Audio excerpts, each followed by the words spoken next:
Hello, we're going to talk about trade today. So, trade is the voluntary exchange of goods and service between two or more parties. There's usually two types, domestic and international, such as between Canada and US or US and China.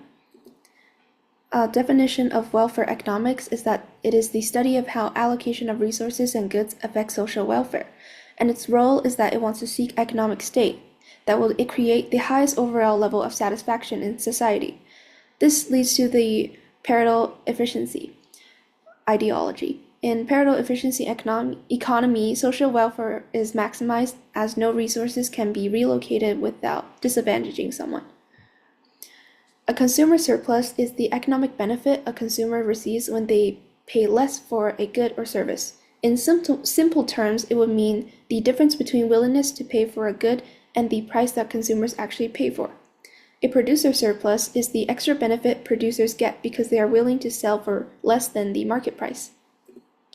So the net effect of total surplus is the sum of consumer surplus plus the producer surplus. It represents the total economic benefit of a market, and it wants to measure the overall economic well-being.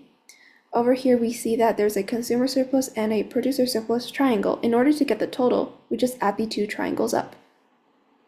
So effects. An increase in consumer surplus is caused by a decrease in market price.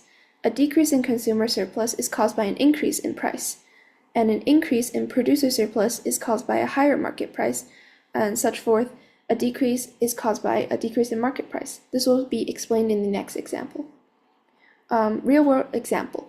So our scenario is importing cheaper steel. Before trade, our domestic price is high, and consumers such as car manufacturers will have to pay a higher price in order to get the steel that they want.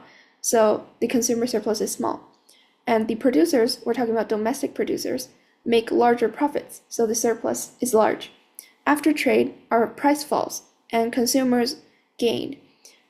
Because they can purchase at a lower price, and consumer surplus increases. Producers now lose profit, therefore its surplus decrease. So the net effect is that since consumer surplus increase and producer surplus decrease, our total would still remain increasing. That'd be it. Thank you.